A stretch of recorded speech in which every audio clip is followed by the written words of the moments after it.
سلام د نن سهار د 9 بجو خبرونو ته مو زه سمیع الامیني هرکلی وایم. ولسمشر غني وایي بهرنۍ مرستې د کمیدو په حال کې دي او افغان حکومت باید د خپلو عوایدو کچه تر 8 میلیارډو ډالرو پورې پورته کړي. ښاغلي غني تېره ورځ د هېواد له ټولو مستوفیانو او د ګمرکونو له مشرانو سره په کتنه کې زیاته کړه چې د ګمرکونو مدیریت باید منسجم، مرکزي او شفاف شي، ځکه هر کال په میلیونونه افغانۍ د اداري فساد له لارې ضایع کیږي. د نوموړي په باور اوس اړتیا ده چې د یو رانه میکانیزم له لارې د عوایدو د زیاتوالي لپاره هلې ځلې وشي. په ننګرهار کې د بیلابیلو عملیاتو په پایله کې 2 انسان تښتونکي، 14 داعشیان او 15 طالبان نیول شوي دي.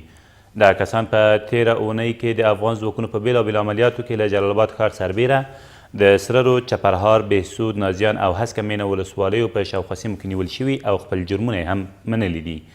د ننګرهار د سیمه ییزو مسؤلینو په وینا په دې لړ کې 14 نور داعشیان هم وژل شوي دي.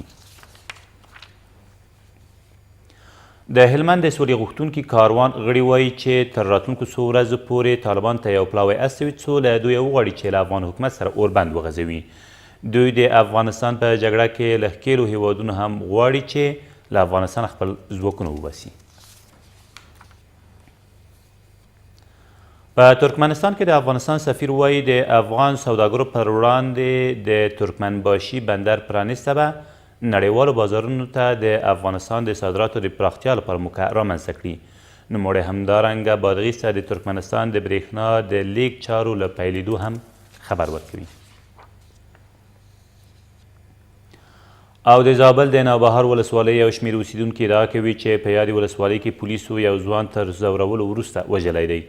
دوی چې د یاد ځوان مړی کلات ښار ته راوړی د دې پیښې عاملانو ته د سختې سزا ورکړې غوښتنه کوي. د زابل د نوبهار ولسوالۍ ځینې اوسیدونکي وایي د دې ولسوالۍ ځینې پولیس ځواکونو د عبدالعزیز په نامه یو ځوان چې غوښتلی د ماسخوتن لمانځه لپاره جومات ته ولاړ شي په بېرحمانه ډول ځورولی او وژلی دی. دوی په دې برخه کې د عدالت پلي کېدو غوښتنه کوي.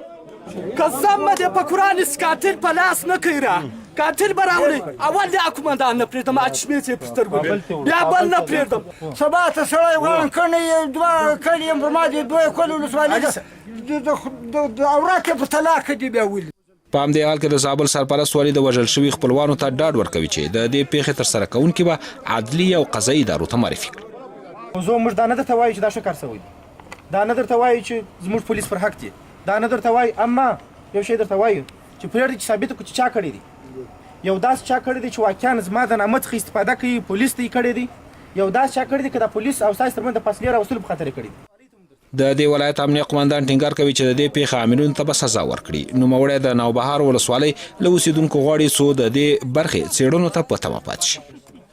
دا کار چې هر چا کړی یې، که طالب کړی یې، که ملکي سړی کړی یې، که پولیس کړی یې، که اردو کړی، که امنیه کړی، وروره دا د ذمهوار زه یم، دا زه پیدا کوم دا سړی. د دې ولسوالۍ اوسیدونکي خبرداری ورکوي که چیرې د دې پیښې عاملین ډېر ژر ونه نیول شي دوی به په پراخو لاریونونو لاس پورې کړي. دا تر دې مهاله وروستي خبرونه، تر بیا مو الله مل.